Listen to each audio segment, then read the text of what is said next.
दोस्तों, मैं हूं एस्ट्रो गोपीचंद और आपका स्वागत है आपके अपने एस्ट्रो चैनल एस्ट्रो गोपीचंद में। दोस्तों, घर का नक्शा केवल ईंट पत्थरों का खेल नहीं, ये हमारे जीवन की दिशा और दशा दोनों तय करता है। दोस्तों, कभी आपने सोचा है कि आपका घर आपके जीवन की दिशा चेंज कर सकता है? आपका घर या आपके घर की बनावट आपकी किस्मत बदल सकती है। क्या आपका घर टी पॉइंट पर है, गली के लास्ट में है, बंद गली के लास्ट में, या फिर आपका घर साउथ फेसिंग है, या फिर आपके घर के कोने टूटे पड़े हैं, टूटे हुए कोने वाला मकान है? अगर ऐसा ही कुछ आपके घर के साथ है, इन घरों में क्या दिक्कत हो सकती है? इन घरों के अंदर आपको क्या परेशानी आ सकती है और इनसे कैसे निपटा जाए? इनका सॉल्यूशन क्या होगा, रेमेडी क्या होगी? तो दोस्तों, हम बात करते हैं पहले टी पॉइंट के मकान की। टी पॉइंट का मकान जहां पर सड़क सीधी आकर टकराएगी आपके मकान से, वो टी पॉइंट का मकान होता है। वो चौराहे पर हो सकता है, गली में भी हो सकता है, 3-4 गलियां मिक्स हो रही हो, वहां भी टी पॉइंट का मकान हो सकता है। टी पॉइंट का मकान को हम कॉर्नर का मकान भी कहते हैं, कोने का मकान भी कहते हैं। तो दोस्तों, अगर आप ऐसे मकान में रहते हैं जो टी पॉइंट पर हो, तो आपके साथ बहुत सारी परेशानी आएंगी। ऐसे मकान को लाल किताब में संकट का मकान कहा गया है।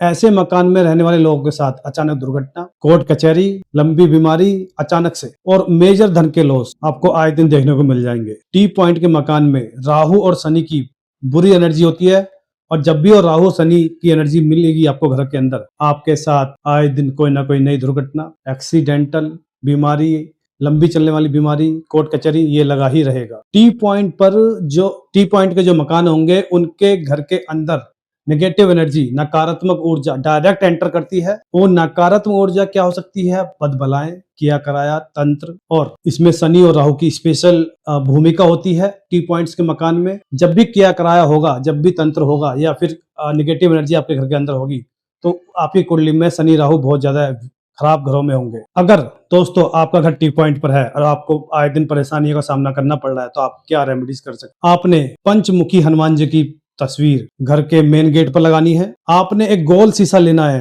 और उस गोल शीशे को घर के बाहर, मेन गेट के बाहर रख देना है या स्थापित कर देना है, ताकि कोई भी बाहर से आपके घर के अंदर घुसेगा तो पहले वो अपना रिफ्लेक्शन शीशे के अंदर देखेगा, और उस शीशे के अंदर रिफ्लेक्शन देखने के बाद जो उसकी एनर्जी है वो रिवर्ट हो जाएगी, वापस चली जाएगी, या राइट लेफ्ट कहीं भी डाइवर्ट हो जाएगी।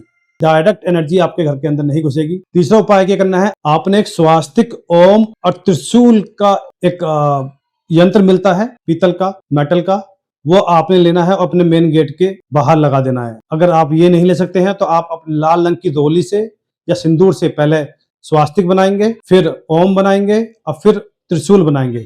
इस तरह से आपने हर बृहस्पतिवार को ये चीज रिपीट करनी है। घर के बाहर सरसों का तेल का दीपक जलाएं हर शनिवार को, और एक लाल रंग की पट्टी मेन गेट पर लगा सकते हैं, जिससे भी कोई उसके जब भी आपके घर के अंदर एंटर करेगा तो वो उस लाल रंग की पट्टी से जो एनर्जी है वो टकराएगी और वो वापस चली जाएगी। तो दोस्तों, ये उपाय भी टी पॉइंट मकान के लिए बहुत जरूरी उपाय है।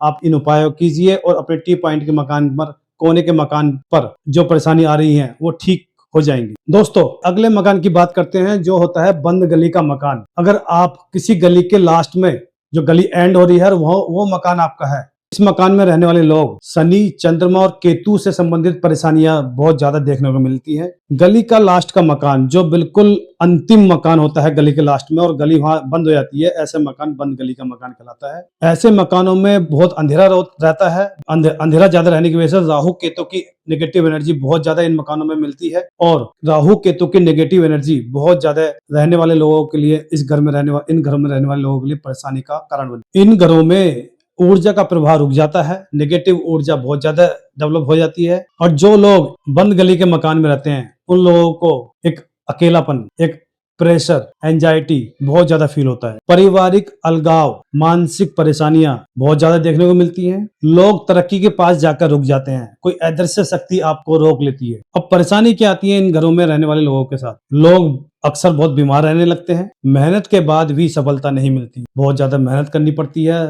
बंद गली के मकान में रहने वाले लोगों के लिए, और आए दिन कोई ना कोई परेशानी, बीमारी उनके साथ लगी ही रहेगी। अब दोस्तों, इसकी रेमेडी क्या कर सकते हैं आप? मंगलवार को काले घोड़े की नाल अपने घर के मेन गेट पर लगा सकते हैं। घर के पीछे वाले हिस्से में अगर वहां बालकोनी है तो वहां पर केले का पेड़ लगाएं और उसकी हर बृहस्पतिवार को पूजा कर सकते हैं। घर का सेंटर, घर का ब्रह्म स्थान, उसको हमेशा साफ सुथरा रखें, और वहां पर कोई भी काले नीले रंग की चीजें नहीं स्थापित करनी है। अगर आपका अपना मकान है तो घर की छत साफ सुथरी रखनी है, अपने घर के ब्रह्म स्थान पर आपने हर शनिवार को तेल का दीपक जलाना है। तो दोस्तों ये कुछ रेमेडीज हैं जो आप फॉलो कर सकते हैं। दोस्तों अब बात करते हैं कटे हुए कोने के मकान के बारे में। अगर आपका मकान है और कोई कोना उसका रह गया है या बिल्डिंग बन नहीं पाई है उस कोने से, या फिर वहाँ के जो मकान जो कॉर्नर बचा हुआ है वहाँ पर वो कंप्लीट नहीं कर पाए आप किसी भी कारण की वजह से, और वो कटे फटे से हैं, टूटी हुई दीवारें सी हैं या आधी अधूरी दीवारें सी हैं, तो वो कटे हुए कोने का मकान कहलाता है।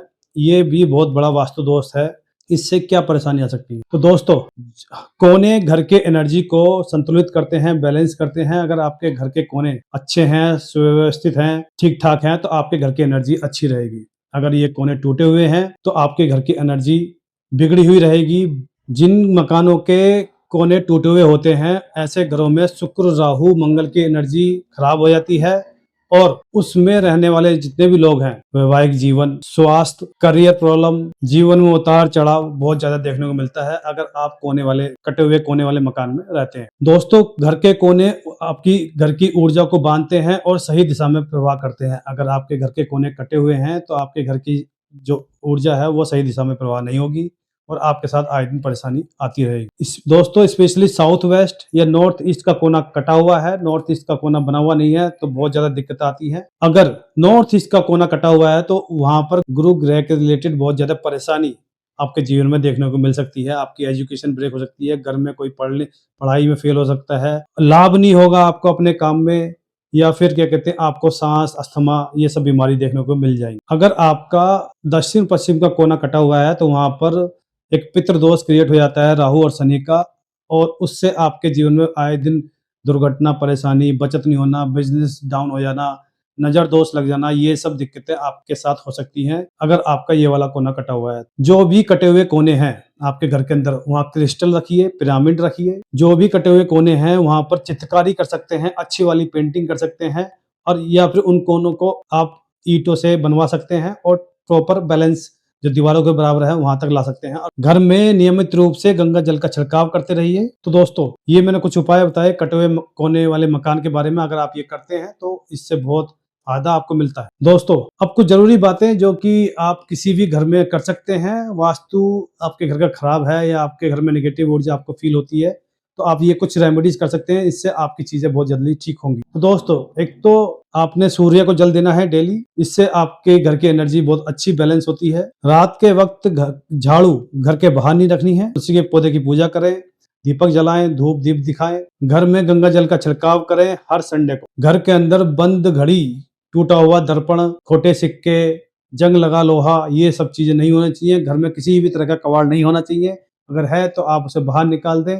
जो भी चीज यूज नहीं हो रही है और वो पुरानी है बहुत ज्यादा है और वो वेस्ट है आपके लिए, तो वो भी आप निकाल सकते हैं। घर के नल जो पानी टपकता रहता है या दरवाजे जो चू चू की आवाज करते हैं वो ठीक रखिए। पानी नहीं टपकना चाहिए घर के अंदर, इससे राहु बहुत ज्यादा खराब हो जाता है और उससे आए दिन मानसिक परेशानियां देता है। अपने घर की सीढ़ियों के नीचे आप इन्वर्टर नहीं रखना है, बाथरूम नहीं बनाना है, और सीढ़ियों के नीचे मंदिर भी नहीं बनाना है। बहुत लोग सीढ़ियों के नीचे जगह होती है और उसको यूटिलाइज करने के लिए बाथरूम बनवा लेते हैं, स्टोर बनवा लेते हैं, या फिर मंदिर बनवा लेते हैं, यहाँ पर वहाँ इन्वर्टर रख देते हैं। ये चीजें नहीं करनी है। ये करेंगे तो आपके घर में राहु का एक प्रकोप बना रहेगा। राहु घर का कभी ठीक नहीं होगा, चाहे आप लाख उपाय कर लीजिए। अगर आप डेली पूजा पाठ करते हैं तो शंख जरूर रखें पूजा घर में, और उस शंख को जरूर बजाएं घर के अंदर। तो जितनी घर शंख की ध्वनि घर के अंदर गूंजेगी उतना ही घर का वातावरण पॉजिटिव होगा।